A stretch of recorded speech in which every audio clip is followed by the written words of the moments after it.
नमस्कार, मैं हूं शुभ मिश्रा और आप देख रहे हैं हमारा खास बुलेटिन खबर तो समझिए। और आज सबसे पहले बात करेंगे बिहार में शराबबंदी को सफल बनाने के मुख्यमंत्री नीतीश कुमार के प्रयास की। दरअसल शराबबंदी को सफल बनाने के लिए मुख्यमंत्री नीतीश कुमार और उनकी सरकार हर संभव कोशिश कर रही है। एक तरफ हेलीकॉप्टर के जरिए आसमान से शराब के धंधेबाजों पर नजर रखी जा रही है, तो दूसरी ओर नीतीश कुमार जन जागरण अभियान के जरिए लोगों को जागरूक करने में लगे हैं। दहेज रूपी बीमारी को जड़ से जल्दी खत्म करो, बंद करो जी बंद करो दहेज लेना। शराबबंदी को लेकर नीतीश सरकार कितनी एक्टिव है, ये इन दो तस्वीरों से समझा जा सकता है। एक तरफ जहां अत्याधुनिक हेलीकॉप्टर के जरिए आसमान से शराब माफिया पर नजर रखी जा रही है, तो दूसरी तरफ बिहार के मुख्यमंत्री नीतीश कुमार समाज सुधार अभियान के जरिए लोगों को जागरूक करने में जुटे हैं। शराब को लेकर नीतीश ने क्या कुछ कहा, वो सब कुछ बताएंगे, लेकिन पहले इस तस्वीर को देख लीजिए। हवा में उड़ते हेलीकॉप्टर को देखिए। मद्य निषेध विभाग ने शराब माफियाओं पर नजर रखने के लिए हेलीकॉप्टर का इस्तेमाल शुरू कर दिया है। मंगलवार को बक्सर से कटिहार तक हेलीकॉप्टर ने उड़ान भरी थी। बुधवार को बक्सर से मुंगेर तक आसमान से शराब माफिया की खोज हुई।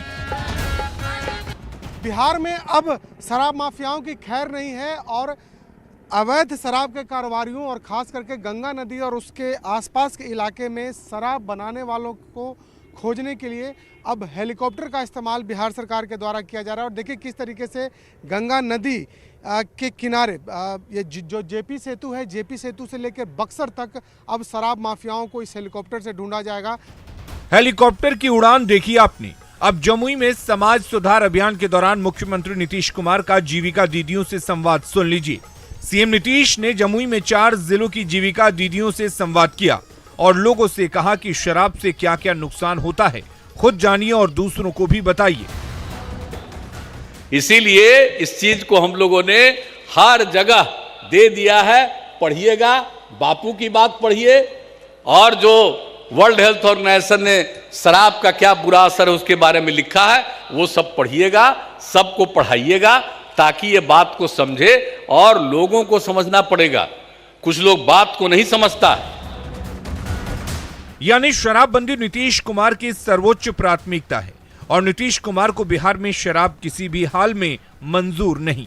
न्यूज़ 18 के लिए पटना से शैलेंद्र और जमुई से आनंद अमृतराज की रिपोर्ट। और चलिए अब खबर तो समझिए। शराबबंदी नीतीश कुमार की सर्वोच्च प्राथमिकता है।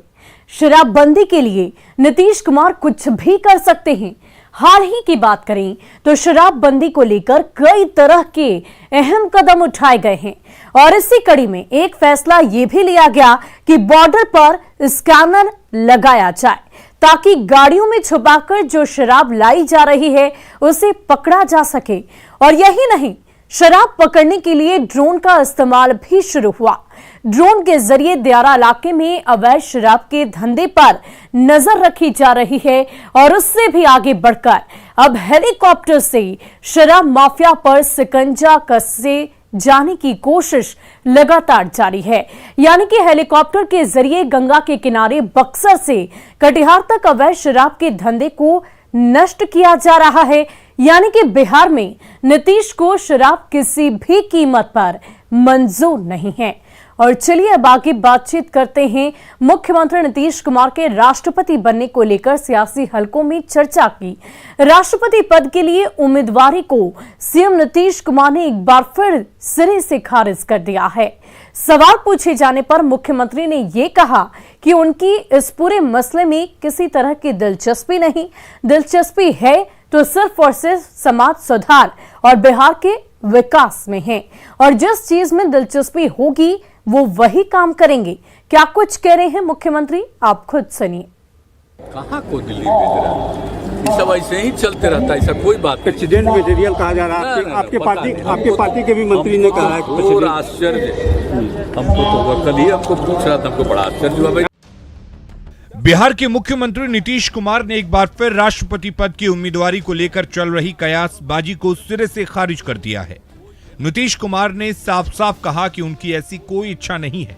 उनकी इच्छा विकास और समाज सुधार में है। इस सबसे हम लोगों को कोई लेना देना नहीं है, कोई मतलब नहीं है, कोई जानकारी नहीं है। हमको तो आश्चर्य हुआ, कल इसे पूछा था हम तो आज हम सवेरे जो सब न्यूज़पेपर अब बाहर वाला भी दिख रहा है, हमको आश्चर्य ये सब तो कोई बात ही नहीं। ये भी कोई बात नहीं है। हमसे कभी किसी ने कोई बात की है, कोई चर्चा की है, कहीं कोई बात ही नहीं है। इस तरह कोई बात नहीं। जाना चाहेंगे समाज सुधार अभियान को लेकर आप आए हैं, जमुई जनता को क्या हमारा कुछ नहीं, सब चीज में कोई दिलचस्पी, हमारी न रुचि न कोई दिलचस्पी। हम अपना काम कर रहे हैं। आज सुन ही न रहे हमारा भाई, हमारा क्या चीज में दिलचस्पी है, हमारा क्या चीज में दिलचस्पी है। समाज सुधार का है, विकास का है, समाज में प्रेम का, भाईचारे का भाव हो, मिल करके चले। हमारी दिलचस्पी तो इसी में है। तो हम शुरू से काम करते हुए कर रहे हैं, लेकिन हमारे मन में कोई आकांक्षा इच्छा नहीं। अगर ऑफर नहीं, कोई आकांक्षा इच्छा नहीं हमारी कोई। मंगलवार की सुबह यकायक इस चर्चा ने जोर पकड़ लिया कि नीतीश कुमार विपक्ष की तरफ से राष्ट्रपति पद के उम्मीदवार होंगे और इसके लिए चुनावी रणनीतिकार प्रशांत किशोर विपक्षी नेताओं को एकजुट करने में जुटे हुए हैं। दरअसल हाल में ही प्रशांत किशोर ने दिल्ली में नीतीश कुमार से मुलाकात की थी, जिसकी वजह से इस कयासबाजी को बल मिला। लेकिन नीतीश कुमार ने मंगलवार को ही न्यूज 18 पर इस तरह की किसी भी बात से साफ साफ इनकार कर दिया था। और अब एक बार फिर नीतीश ने ये कहकर कि उनकी कोई इच्छा नहीं है, इस पूरी चर्चा पर विराम लगा दिया है। न्यूज 18 के लिए जमुई से आनंद अमृतराज और केसी कुंदन की रिपोर्ट। और चलिए अब खबर तो समझिए। वर्तमान राष्ट्रपति रामनाथ कोविंद 24 जुलाई 2022 को रिटायर हो रहे हैं। राष्ट्रपति चुनाव को लेकर सुगबुगाहट तेज हो चुकी है। लगातार इसको लेकर चर्चाएं हो रही है। विपक्षी पार्टियां बीजेपी के सामने किसी मजबूत चेहरे की तलाश में हैं और ऐसे में नीतीश कुमार के नाम की चर्चा भी शुरू हो गई। चर्चा को बल इसलिए भी मिला क्योंकि हाल ही में प्रशांत किशोर एक राजनीतिकार से मुख्यमंत्री नीतीश कुमार ने मुलाकात की थी। नीतीश कुमार और पीके की मुलाकात से चर्चा ने और भी ज्यादा जोर पकड़ा, लेकिन नीतीश कुमार ने इस अटकलबाजी को सिरे से खारिज कर दिया और साफ लफ्जों में कहा कि इसमें उनकी कोई दिलचस्पी नहीं। नीतीश कुमार ने लगातार ये कहा है कि उन्हें राष्ट्रपति बनने की इच्छा और आकांक्षा ही नहीं है। नीतीश कुमार का कहना तो ये भी है कि उनकी दिलचस्पी बिहार के विकास और समाज सुधार में है। यानी कि कुल मिलाकर ये कहा जा सकता है कि अगर विपक्षी नेताओं की ऐसी कोई मंशा भी होगी तो उस पर नीतीश ने पूर्ण रूप से विराम लगा दिया है। और चलिए अब हम बात करते हैं 42,000 चयनित प्रारंभिक शिक्षकों की। दरअसल बिहार में आज से 42,000 चयनित प्रारंभिक शिक्षकों को नियुक्ति पत्र मिलने लगा है, जिसको लेकर शिक्षक अभ्यर्थियों में काफी खुशी है। 23 से लेकर 27 फरवरी तक यह प्रक्रिया लगातार जारी रहेगी। यह रिपोर्ट देखिए, पर खबर तो समझिए। चेहरे पर अबीर की लाली, आंखों में चमक और हाथों में नियुक्ति पत्र। आखिर वो घड़ी आ ही गई जिसका इंतजार 42,000 शिक्षक अभ्यर्थियों को 32 महीने से था। बिहार में बुधवार से शिक्षक अभ्यर्थियों को नियुक्ति पत्र मिलना शुरू हो गया। पटना जिले में 1,213 चयनित अभ्यर्थियों को नियुक्ति पत्र मिला। जहां जो शिक्षक अभ्यर्थी हैं हाथों में ज्वाइनिंग लेटर मिलने के बाद एक दूसरे को गुलाल लगाकर खुशी का इजहार कर रहे हैं, शुभकामना दे रहे हैं। वर्षों से इंतजार था कि हाथों में नियुक्ति पत्र मिलेगा और गुरुजी कहलाएंगे, तो अब वो दिन आ गया। नियुक्ति पत्र भी मिल गया है और स्कूल में अब ज्वाइनिंग भी होगी। जी बहुत खुशी हो रही है। करना पड़ा, बहुत 2-3 साल तक समझिए ऐसे रुकना पड़ गया, लेकिन बहुत अच्छा लगा जो मिला। बहुत खुशी महसूस हो रही है। बहुत खुशी हो रही है। जी हाँ। कितना इंतजार करना पड़ा? 1.5 साल लगभग इंतजार करना ही पड़ा। जरा लेटर दिखा दीजिए। यही लेटर के लिए हर कोई परेशान है ना? जी हाँ, बहुत अच्छा। कहाँ पोस्टिंग हुई आपकी? जी हमारा पोस्टिंग हुआ बाबूचक, उत्कर्मित मध्य विद्यालय बाबूचक में। यही खुशी जमुई में भी दिखी। नवनियुक्त शिक्षकों के चेहरे से नियुक्ति पत्र मिलने की खुशी छुपाए नहीं छुप रही थी। आज ऐसा लगता है जैसे कि मेरा संघर्ष खत्म हो गया। जो जिस चीज़ के लिए हम पढ़ाई किए वो आज मुझको सफलता मिल रहा है। बहुत बड़ी खुशी है मेरे लिए। कितना जरूरी था ये जॉब आपके लिए? बहुत जरूरी था। कितना? क्या बताइए, कोई सीमा नहीं है इसका। कोई सीमा नहीं है जी। नवादा में नवनियुक्त 705 शिक्षकों को नियुक्ति पत्र दिया गया। बहुत अच्छा लग रहा है सर। 32 माह का हम लोग का इंतजार पूरा हुआ। शिक्षक के रूप में हम विद्यार्थी को आगे ले जाने के लिए कर्तव्यबद्ध हैं। 23 से 27 फरवरी तक ये प्रक्रिया जारी रहेगी। इन 5 दिनों में उन 42,000 शिक्षक अभ्यर्थियों को नियुक्ति पत्र बांट दिया जाएगा जिनका चयन हो चुका है। नियुक्ति पत्र देने के साथ ही उन्हें आज से ही स्कूलों का भी आवंटन कर दिया गया है। न्यूज 18 के लिए पटना से रजनीश कुमार, जमुई से केसी कुंदन और नवादा से अनिल विशाल के साथ ब्यूरो रिपोर्ट। और चलिए अब खबर तो समझिए। साल 2019 में शिक्षक नियुक्ति की प्रक्रिया शुरू की गई थी। 3 राउंड की काउंसलिंग चली, जिसके बाद 42,902 अभ्यर्थियों का चयन हुआ था। लेकिन चयनित अभ्यर्थियों को नियुक्ति पत्र मिलने में देरी होने लगी और इसी नियुक्ति पत्र का मामला कोर्ट कचहरी तक भी पहुंचा। लेकिन फिर भी कोरोना काल की वजह से नियुक्ति पत्र मिलने में देरी की गई। शिक्षक अभ्यर्थियों ने सड़क से लेकर सदन तक घेराव किया। शिक्षक अभ्यर्थियों को नियुक्ति के लिए करीब 32 महीने तक का इंतजार करना पड़ा और आखिरकार नियुक्ति पत्र देने की प्रक्रिया शुरू तो की गई और 23 से लेकर 27 फरवरी तक सभी अभ्यर्थियों को नियुक्ति पत्र दे दिया जाएगा।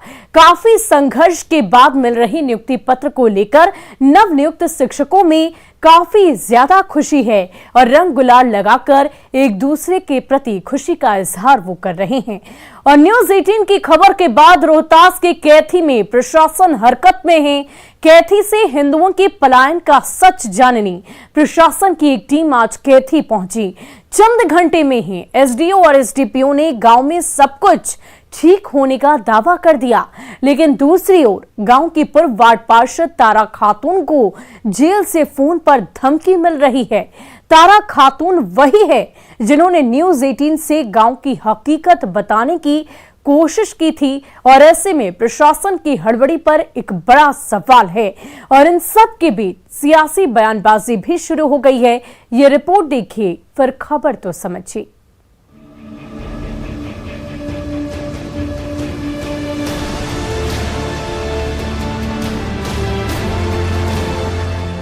क्या रोहतास के कैथी गांव में यूपी के कैराना जैसी स्थिति है?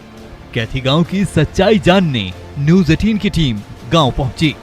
हमने गांव के लोगों से बात की, जिसके बाद रोहतास के कैथी गांव से हिंदुओं के पलायन की खबर पर सियासी बहस छिड़ गई। देखिए, जहां कहीं भी 70%, 80%, 90% मुस्लिम आबादी है, चूंकि उन लोगों को एक शिक्षा ही दी जाती है कि तुम्हारे भाई बंधु को छोड़ करके सब सारे दुश्मन हैं। उनके संपत्ति को हड़प लो, उनके जमीन को हड़प लो, उनके मकान को सस्ते में लिखा दो। कैथी गांव की घटना बिहार में नीतीश सरकार की असलियत बयां कर रही है। नीतीश कुमार के इस दावे पे कि बिहार में कानून और व्यवस्था का राज है, कैथी गांव एक बहुत बड़ा सवाल खड़ा करता है। ये कैसी कानून और व्यवस्था का राज की बात आप करते हैं माननीय मुख्यमंत्री? तो इस मामले की जांच होनी चाहिए और वैसे लोगों पर कार्रवाई होनी चाहिए और प्रशासन को ये सुनिश्चित करना चाहिए कि गांव के लोगों को परेशान कोई ना करे, सभी लोग मिलजुल कर रहें। ये माहौल खराब करने का प्रयास हो रहा है और इसीलिए हम लोग कह रहे हैं कि अपराधी राज कायम हो रहा नीतीश सरकार में। शासन प्रशासन पूरी तरह से फेल है। पीड़ित हिंदू विनोद कुशवाहा की शिकायत पर एफआईआर दर्ज कर पल्ला झाड़ चुकी पुलिस न्यूज 18 पर खबर दिखाए जाने के बाद एक्शन में आई। प्रशासनिक अधिकारियों की टीम कैथी गांव पहुंची, गांव के लोगों से बातचीत की, जिसके बाद एसडीएम और एसडीपीओ दोनों का दावा है कि गांव में सब कुछ सामान्य है। सच्चाई ये है कि यहाँ पे कोई भी ऐसा सांप्रदायिक तनाव नहीं है, कोई भी लोग हिंदू के मुस्लिम के डर से हिंदू जात नहीं रहे। ऐसा जिन्होंने लगाया उनका पूरा परिवार यहाँ पे रहता है, उनके अगल बगल जो पड़ोसी है वो लोग यहाँ पे हैं। उन पड़ोसी से भी वार्ता की गई तो बोले ऐसा कुछ नहीं है, मेरा परिवार रहता है। जहाँ तक वीडियो में एक लगाया गया पलायन का बात और कुछ घर को दिखाया गया है कि इस घर से लोग पलायन किए, नहीं वैसा कोई बात नहीं। कैथी गांव से हिंदू के पलायन जैसे गंभीर विषय पर चंद घंटे में ही एसडीएम और एसडीपीओ ने कह दिया कि गांव में सब कुछ ठीक है, लेकिन प्रशासन के दावों पर जेल से आई एक फोन कॉल ने सवालिया निशान खड़ा कर दिया है। ना बाबू सुना, अब हमरा ऊपर बहुत दबाव है, ऐसा बात नहीं है जो आगे बड़ा कल हो न परसों हमरा घरे एक बाइक लेकर के समझला। अब पूरा मने आदमी आलम इतना भरल बा, न प्रशासन दू गड़ी आयल बा ना, यही कहते हमरा जलील से बहुत बहसी हो गई, बहुत कुछ हो गई। अभी मोबाइल पर बात होता बाहर से और जेल में से बात होता। बेटा हमरा के हाथ जरूरत नहीं, तू जो भी कहा हमारा जूता से भी पार कर, अब हमरा में ई मत करा बेटा। तारा खातून पूर्व वार्ड पार्षद हैं। तारा ने न्यूज 18 के कैमरे पर सच बोलने की कोशिश की थी, जिसके बाद तारा खातून को जेल से धमकाया जा रहा है। बहरहाल गांव में अभी भी पुलिस की टीम कैंप कर रही है, जांच जारी है। रोहतास से अजीत कुमार की रिपोर्ट, न्यूज 18। और चलिए अब खबर तो समझिए। रोहतास के कैथी गांव में हिंदुओं के पलायन की खबर सामने आई थी। वायरल वीडियो से लोगों ने कैथी के बारे में जाना पहचाना और न्यूज 18 ने कैथी के सच को सामने लाने की कोशिश भी की। और इसी कड़ी में न्यूज 18 की खबर के बाद रोहतास के कैथी में प्रशासन हरकत में आया। कैथी से हिंदुओं के पलायन का सच जानने प्रशासन की एक टीम आज कैथी भी पहुंची और चंद घंटे में ही एसडीओ और एसडीपीओ ने गांव में सब कुछ ठीक होने का दावा कर दिया। लेकिन दूसरी ओर न्यूज 18 को हकीकत बताने वाली गांव की पूर्व वार्ड पार्षद तारा खातून को जेल से फोन पर धमकी मिल रही है। लेकिन अब सवाल इन सब के बीच यही उठता है कि चंद घंटों में प्रशासन ने सब कुछ ठीक होने का दावा आखिर कैसे कर दिया, और अगर सब कुछ ठीक है तो फिर जेल से धमकी क्यों मिल रही है, और सब कुछ ठीक होने के बावजूद गांव में पुलिस क्यों कैंप कर रही है। ये तमाम सवाल ऐसे हैं, लेकिन इन सब के बीच फिलहाल तारा खातून को धमकी दी जा रही है। चलिए अब बात करते हैं झारखंड के सियासत की। स्वास्थ्य मंत्री बन्ना गुप्ता के बयान के बाद झारखंड की सियासत गर्मा उठी है। बन्ना गुप्ता ने हेमंत सोरेन पर सनसनीखेज आरोप लगाते हुए कहा कि सीएम अपनी सहयोगी पार्टी को खत्म करना चाहते हैं और इसके बाद सियासी घमासान मचा हुआ है। ये रिपोर्ट देखिए, फिर खबर तो समझिए।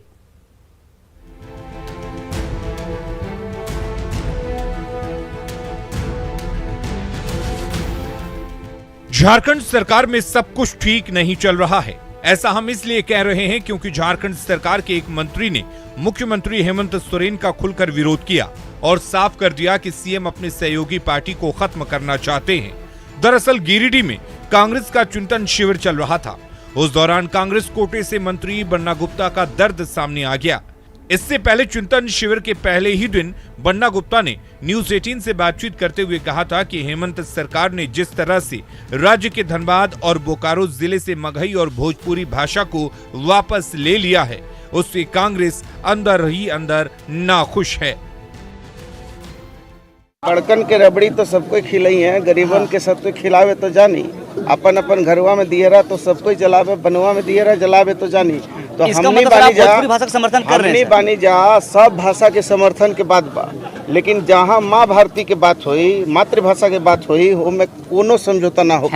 सभी लोगों को इस बात का दुख है, दर्द है कि हम जब गठबंधन की इस सरकार को चला रहे हैं, इस सरकार में हमारी स्थिति वैसी हो गई है जैसे हम लोगों ने एक गाना सुना था कि जब माझी ही नाव डूबोए उसे कौन बचाए। जब मुख्यमंत्री ही चाहता है कि हमारी जो है, हमारे लोग, हमारी पार्टी जो है समाप्ति की ओर चली जाए और हमारा पार्टी का जो है सारा वोटर उनकी तरफ शिफ्ट हो जाए, तो मैं समझता हूं कि फिर ऐसी सरकार का कोई औचित्य नहीं है। यदि हमारी पहले पार्टी बचेगी तभी हम बचेंगे। इसलिए हम सारे लोगों को, मुझे भी अच्छा लगता है कि हम मंत्री बन के घूम रहे हैं, किसको खराब लगेगा। दरअसल इस बयान के पीछे की वजह क्या है? दरअसल पूरा बखेड़ा भाषा विवाद को लेकर खड़ा हुआ है। भाषा विवाद किसी भी पार्टी के लिए सिरदर्द बना हुआ है। सरकार के फैसले से पार्टियां बैकफुट पर हैं। सरकार के फैसले से कांग्रेस के लोग नाखुश हैं। बन्ना गुप्ता के बयान से बड़े सवाल खड़े हो रहे हैं। क्या हेमंत सोरेन सरकार में सब ठीक नहीं? क्या सीएम चाहते हैं कांग्रेस समाप्त हो जाए? क्या सरकार वोट बैंक की राजनीति कर रही है? फिलहाल बन्ना गुप्ता के बयान से हेमंत सरकार के भीतर बड़ी सियासी उथल पुथल शुरू हो गई है। न्यूज़ 18 के लिए गिरिडीह से एजाज अहमद की रिपोर्ट। और चलिए अब खबर तो समझिए। झारखंड में जेएमएम कांग्रेस और आरजेडी गठबंधन की सरकार है। घटक दलों के बीच अनबन की खबरें सामने आती रहती हैं और हाल ही की बात कर लें तो भोजपुरी मगही को धनबाद और बोकारो की भाषा सूची से सरकार ने हटा दिया है। इसके साथ ही सरकार के कदम से मगही भोजपुरी भाषी नाराज हैं और मगही भोजपुरी बोलने वालों की नाराजगी से कांग्रेस परेशान है, क्योंकि ऐसे में इसका खामियाजा कांग्रेस को चुनाव में भुगतना पड़ सकता है। और बन्ना गुप्ता इस बात को बखूबी समझ रहे हैं, जिसका जिक्र उन्होंने चिंतन शिविर में किया। यानी कि कुल मिलाकर लगातार झारखंड की सरकार में अनबन की खबरें तो सामने आती ही हैं, लेकिन इन दिनों भाषाई विवाद को लेकर बन्ना गुप्ता चिंतन कर रहे हैं। तो फिलहाल के लिए हमारे इस खास बुलेटिन में इतना ही। मुझे दीजिए इजाजत। आप बने रहे न्यूज़ 18 बिहार झारखंड के साथ।